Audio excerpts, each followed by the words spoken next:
Oui, bonjour, mon nom est Jean-Philippe et nous sommes rendus à la troisième partie. Donc ça va être la partie pour entrer les variables par l'utilisateur. Donc on a fait exactement la même vidéo dimanche ou lundi pour une application C++. Donc on va continuer en parallèle avec C Sharp. C'est vraiment juste pour vous montrer que c'est à peu près la même chose de la façon qu'on initialise les variables et que votre utilisateur va les entrer. Donc le code est différent mais c'est la même logique comme vous allez voir. Puis je vais utiliser un diagramme que j'ai utilisé dimanche pour C++. C'est de la façon que vous, en tant que programmeur, vous allez faire l'initialisation des variables. Donc ici, ce que vous voyez ici, c'est un petit système de sign-up pour si vous êtes sur un site de rencontre, un site de réseaux sociaux ou des forums. Donc vous, en tant que programmeur, vous allez faire l'initialisation de ces variables qui sont à peu près les trucs de base qu'on entre dans n'importe quel site quand on veut s'enregistrer. Vous avez votre prénom, votre nom d'utilisateur, l'email, l'âge, votre adresse et le mot de passe. Le mot de passe il doit être répété plusieurs fois. Bien sûr, ici, il y a des trucs qu'il faut qu'on parle. Okay? Parce que comme vous avez vu dans la vidéo numéro 2, il y a des types de variables. Okay? Donc ici, ce que vous voyez ici, prénom, nom, bien sûr, je pense que vous attendez, il faut que ce soit des strings. Nom d'utilisateur, il faut que ce soit string aussi. Email aussi, ça soit string. Âge, il faut que ce soit un int parce qu'il faut que ce soit un nombre entier. L'adresse et le mot de passe, il faut que ce soit des strings. Donc, si vous pensez bien, vous allez peut-être dire que c'est simple, il suffit juste de faire string prénom puis faire des valeurs, mais c'est pas vraiment le cas parce que sur un site web, normalement, si vous entrez un prénom ou un nom, vous n'êtes pas censé avoir des numéros. Mais les numéros font partie des strings, ok? Donc il faut trouver des trucs pour qu'on bloque des trucs comme des numéros, des symboles comme des points d'exclamation dièse. Je connais aucune personne qui a des points d'exclamation dans son nom ou des virgules ou des points, des choses comme ça, ok? Donc ça c'est des choses qu'on va voir plus tard, puis c'est ce qu'on appelle, puis il faut utiliser ce qu'on appelle des conditions pour qu'on puisse trier les choses qu'on ne veut pas avoir. Donc il faut mettre des conditions par exemple pour prénom, pour qu'on puisse seulement entrer un certain nombre de lettres, parce qu'un prénom ne peut pas avoir comme 100 lettres. Il faut aussi qu'on enlève les symboles. Fait qu'il faut au fond qu'on enlève tout, sauf les alphabets minuscules et majuscules. Ça s'applique pour les trucs ici. Pour l'âge, si vous avez bien pensé, je peux pas si j'entre dans une case âge, un truc comme genre une lettre, ça devrait pas marcher. Donc il devrait avoir genre un message pour dire que je peux juste entrer des numéros. Le mot de passe c'est la même chose, il faudrait au moins mettre une limite de 8 chiffres. Il faut qu'on mette aussi une condition qu'il y ait au moins une majuscule, un symbole et un numéro. Donc ça c'est des choses qu'on ne va pas voir maintenant parce que moi je vais juste vous montrer l'initialisation des variables et comment votre utilisateur va les entrer. Okay? Donc ça c'est des choses qu'on va voir plus tard. Donc vous avez pensé à ces variables, mais il y a aussi des variables que votre utilisateur ne va pas entrer. Okay? Parce que quand vous êtes sur Facebook, vous n'allez pas entrer votre adresse IP, vous n'allez pas entrer vos coordonnées géographiques. Ça, c'est un Android qui va s'en occuper, ou votre système d'exploitation, ou votre système. Là, vous pouvez vous demander pourquoi est-ce que Facebook, la base de données de Facebook, aurait besoin de mon adresse IP. C'est une bonne question. Pensez que quand vous êtes banni de Facebook ou de n'importe quel site web, genre il faut qu'il bloque votre adresse IP, n'est-ce pas? Puis votre adresse IP, il faut qu'il soit en mémoire dans la base de données de Facebook. C'est pour ça qu'à chaque fois que vous vous enregistrez, ça va s'enregistrer. Ça va s'enregistrer dans la base de données également. Donc si vous allez sur Facebook, mais que votre appareil puis son adresse IP est bloqué, vous n'allez pas pouvoir entrer. Donc ça, c'est des variables quand même que vous n'allez pas entrer vous-même, mais qui vont quand même être envoyées dans le programme puis dans la base de données. Vous avez des variables comme les coordonnées géographiques ici. pensez aux sites web de rencontres qui vont vous proposer des filles qui sont proches dans un rayon de 100 km ou 200 km. C'est des choses qui vont être enregistrées dans la base de données, qui vont être traitées.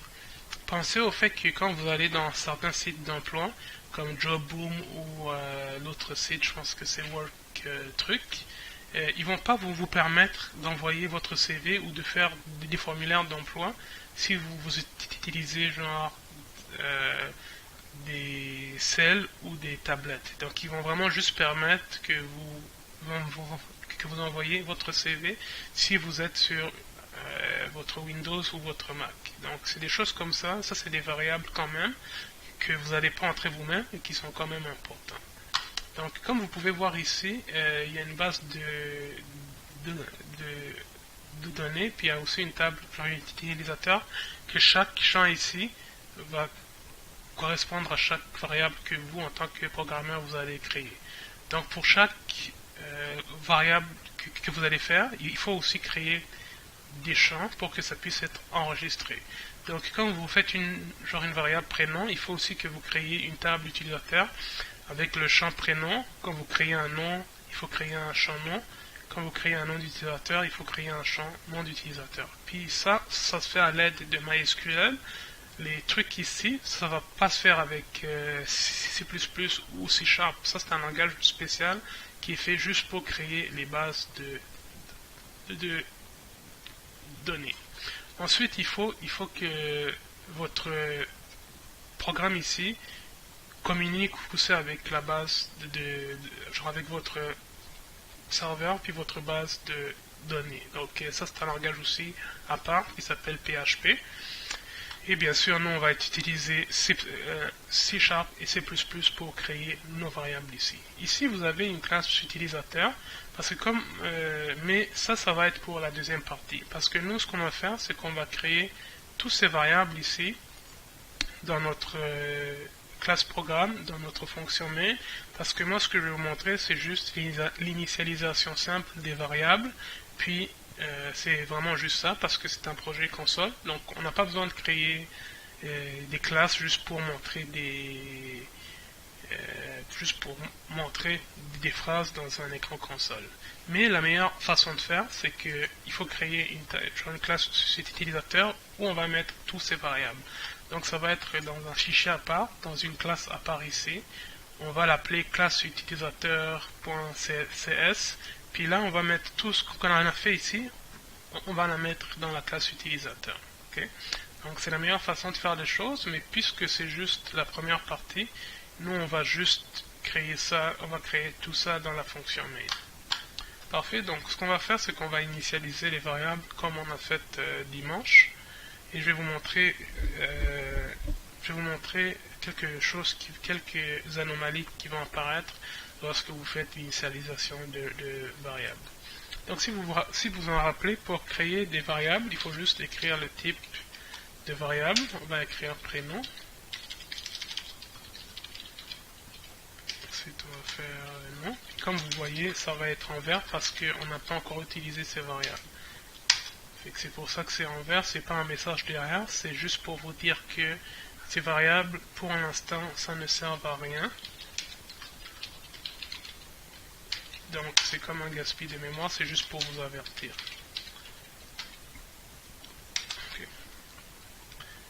On avait l'email, on a l'âge, bien sûr ça peut pas être... ça pourrait être un string, mais pourquoi faire un string lorsque on peut faire, parce que c'est un nombre entier fixé un string. Ensuite c'était... Non, excusez-moi, j'ai juste dit le contraire de ce que je fais, ça va être int. String email. Et string password.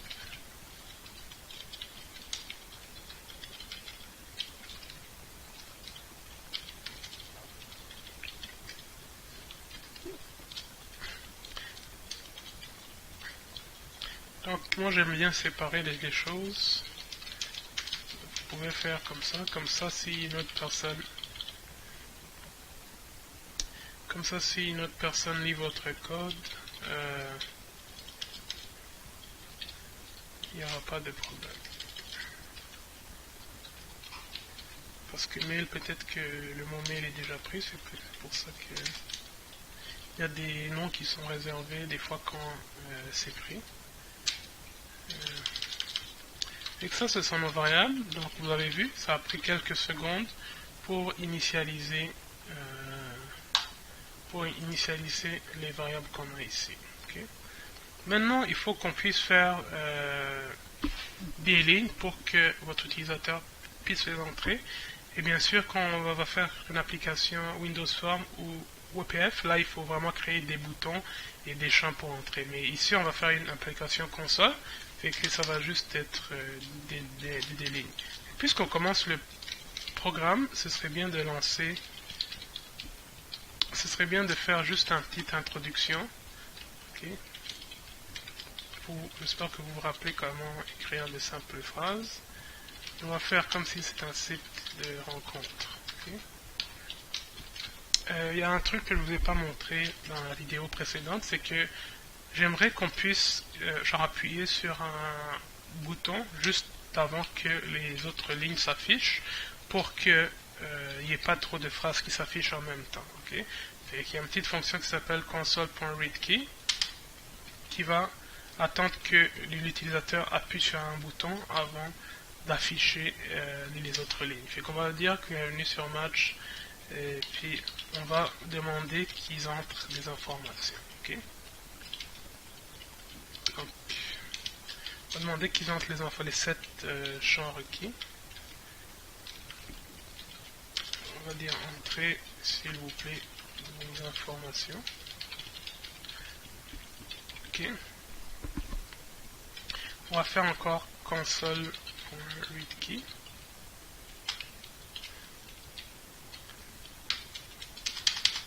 Donc là, c'est là qu'on va commencer la façon pour que l'utilisateur puisse entrer ces informations. Donc, pour entrer nos informations, il faut que premièrement on montre la variable qu'on veut que l'utilisateur entre. Donc la première variable, ça va être prénom. On va faire égal. Là, on va faire console.readLine. Il n'y a pas de paramètres. Et ça va être comme ça. Ok. Mais moi, j'aimerais qu'il y ait une ligne avec la description des informations que je veux qu'il entre, n'est-ce pas? Et que il faudrait qu'on dise un truc pour indiquer à l'utilisateur que on veut qu'il entre certaines informations. Fait que moi je vais faire comme prénom, 2 points, espace pour qu'il puisse avoir de l'espace. Le problème avec ça, avec le WriteLine, c'est que j'arrive à avoir prénom, puis ça va être sur l'autre ligne. Le prénom il va être sur l'autre ligne. Moi je veux pas ça, moi je veux que le champ de l'utilisateur soit juste à côté de prénom. Dans ce cas, ce qu'il faut faire, c'est qu'il faut faire console.writeLine et ça va être sur la même ligne. Okay. Alors ça va être pour le prénom. Ensuite, on va faire pour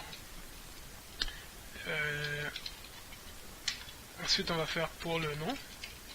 Et pour ceux qui ont suivi mon tutoriel sur C++, vous pouvez voir que c'est la même chose, c'est la même logique, c'est juste que le code change un peu.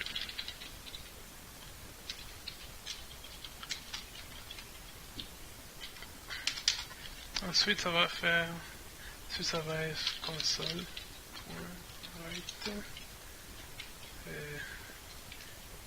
Je préfère mieux le terme anglais username.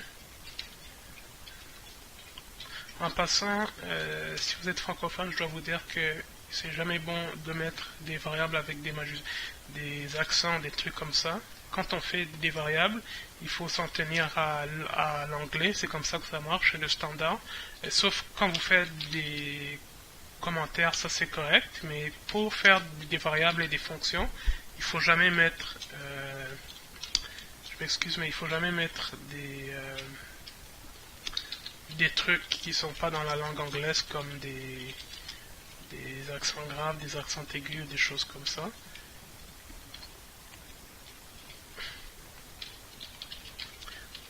comme mon prof disait, quand vous programmez, il faut que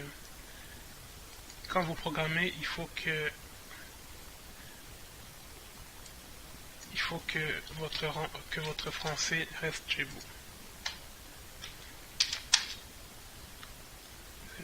Email, non, username, email.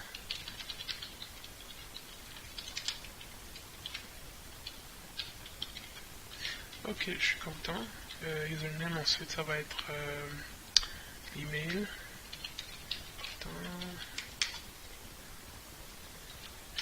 Mais ça va être... nous on l'a appelé email parce que... Mail.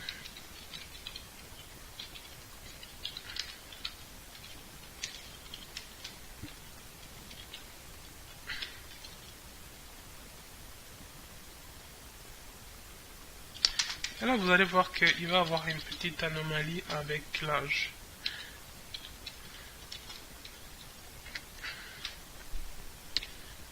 Pour ça que c'était bon d'avoir un int comme premier exemple.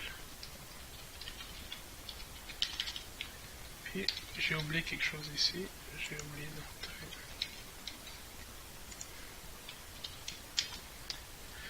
Regardez, ce qu'on a fait ici, c'est qu'on a fait le int ici, il est à part.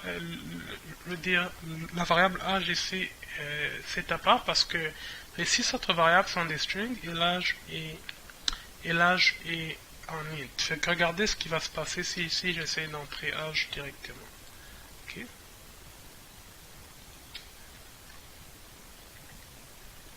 Regardez ce qui va se passer si j'essaie d'entrer âge directement.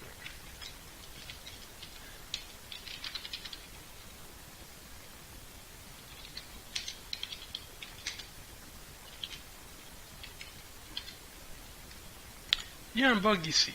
Pourquoi est-ce que ici c'est rouge quand mon prénom, mon nom, mon username puis mon email est bon mais pas l'âge? Ce qui arrive ici, c'est que la console.readline, c'est vraiment pour les strings, ok? Quand vous entrez des infos ici dans C#, ici là, le console.readline, c'est vraiment fait spécifiquement pour les strings. Mais le problème ici, c'est que l'âge ici, ce qu'on a fait ici avec l'initialisation de l'âge, fait que c'est en int. Fait que ce qu'il faut faire, c'est que il faut faire une petite fonction pour qu'on convertisse ce que votre utilisateur va écrire, qui est un string, en int. Fait que il va juste avoir une petite fonction, ça s'appelle convert. Ici, on va mettre toInt 32. 32, ça veut dire que c'est un chiffre avec 32 bits. C'est du binaire, ne vous compliquez pas la vie. Puis là, on va mettre notre fonction à l'intérieur de notre fonction qui est console.readline. Console.readline, on va mettre comme si c'était notre fonction. Fait que là, vous voyez que c'est correct maintenant. Fait qu'à chaque fois que vous allez avoir des ints, des numéros, des trucs comme ça, il faut que vous fassiez cette petite fonction pour convertir. Vous voyez que c'est pas grand chose, mais c'est bien. Okay. On va continuer avec les autres variables.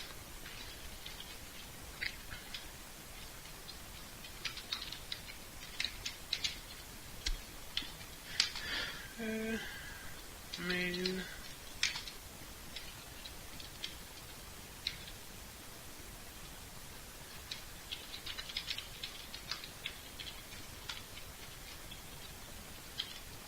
Puis le mot de passe.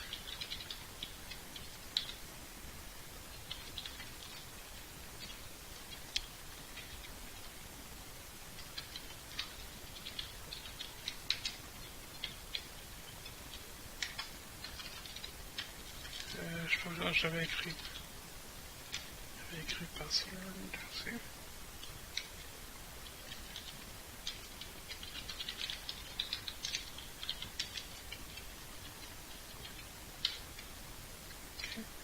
Donc vous voyez que pour chacune des variables ici, votre utilisateur va entrer ces chiffres. Puis bien sûr, ici c'est très incomplet parce que comme je vous ai dit tantôt, pour prénom, il faut faire du code pour qu'on enlève les numéros, pour qu'on enlève les trucs comme des caractères, des points d'exclamation.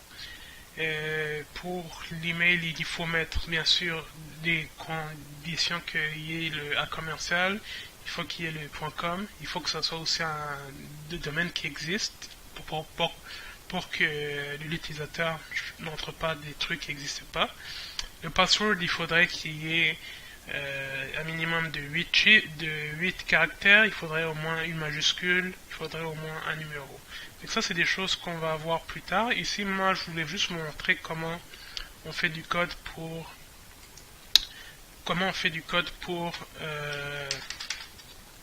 que l'utilisateur entre. Fait que pour finir, on va faire console.writeLine. Puis on va juste faire un message de confirmation que les informations ont bien été entrées.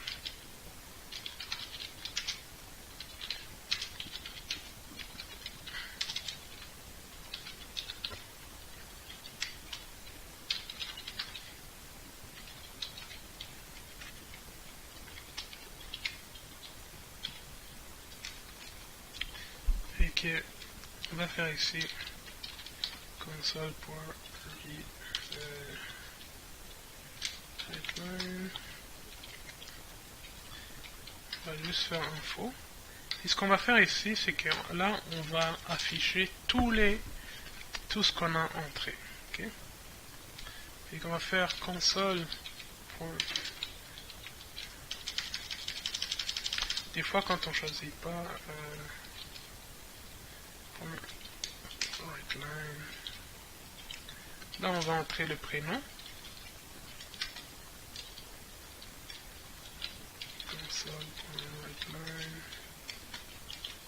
Le nom. Fait que vous voyez que c'est vraiment comme dans C++. Username.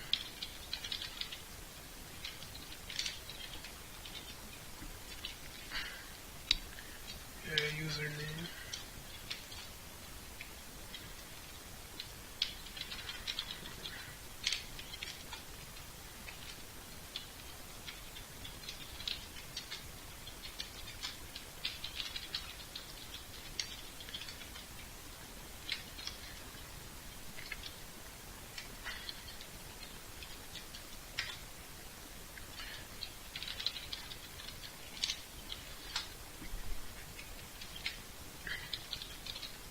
Si je me trompe pas, je pense que j'ai oublié l'adresse.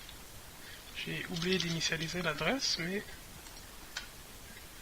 Okay. Et ouais, vous pouvez voir ici, donc vous voyez que l'email aussi, je ne l'ai pas initialisé. Donc, email ici.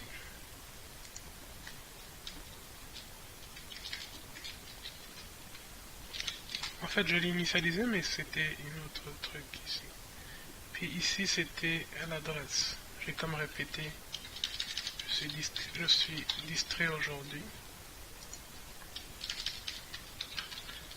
Vous voyez qu'IntelliSense aide quand même beaucoup parce que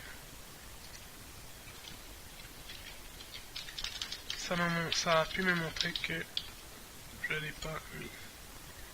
Ici, ça va être adresse. C'est normal qu'on fasse des erreurs dans ton programme.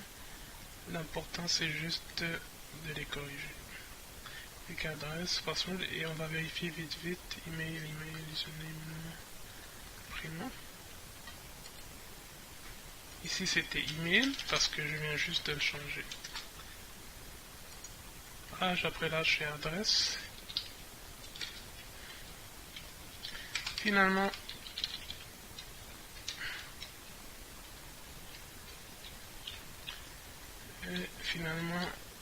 password. Okay. Fait que ça, c'est juste un petit bloc de code pour qu'on puisse entrer un signe up. Fait qu'on va garder ce bloc de code plus tard quand on va faire des classes. Mais ça, en fait, ce qu'on a écrit ici, on va la mettre dans une classe à part. Parce que c'est pas bon de mettre ça dans notre fonction main. Okay? Donc on va tester pour voir si tout est bien correct. On va voir si ça fait ce qu'on pense que notre code va faire. Et bienvenue sur Match, ça c'était l'introduction que j'ai écrit. Là, ici, ce qu'il y a, c'est le console.readKey. Entrez s'il vous plaît vos informations. Console.readKey encore. Le prénom, Phil. Nom, Muda. Username, jpmuda. Email, jpmuda. Commercial. Âge, 28. Adresse, 10800 Avenue Rouge. Password 1, 2, 3, 4, 5, 6, 7, 8. Donc ici, il y a la confirmation, vos informations ont été sauvegardées et ça devrait les afficher. Donc info, fait qu'ici vous pouvez voir qu'il y a un petit problème ici, il y a des choses qu'on a oubliées. Fait que le password est bon, l'adresse est bon. Là j'ai bon. Le email ici, c'est parce que j'aurais dû faire A commercial, mais c'est ça. Ça c'est le username. Mais vous voyez ici, Phil Muda, il n'y a pas de. C'est sur la même ligne. Fait qu'on va voir qu'est-ce qui n'a pas bien marché. Okay.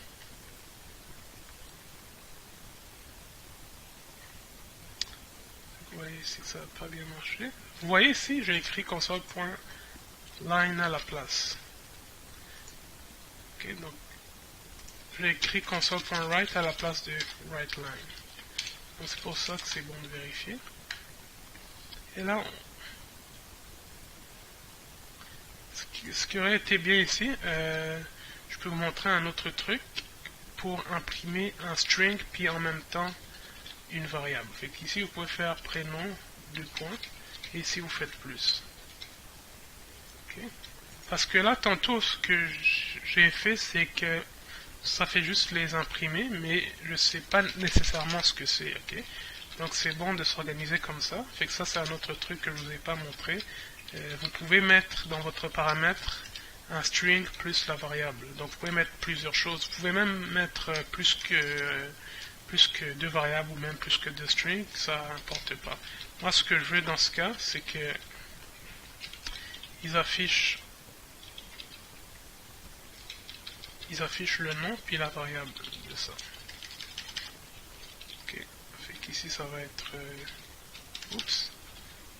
ça va être username.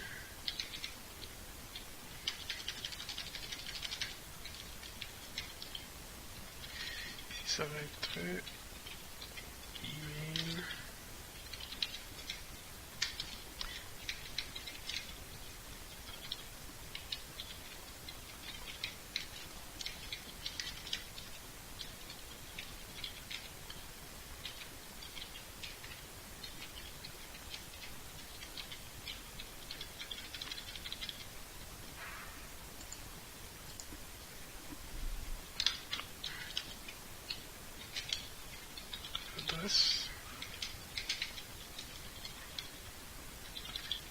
Et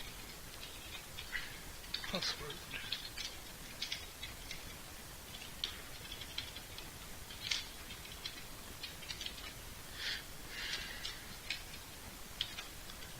Donc là, on va réessayer. CTRL F5, bienvenue sur Match. Après, s'il vous plaît, un champ Philippe. Et là, je vais mettre et un nom, jpmuda, à commercial outlook.fr, 28 ans.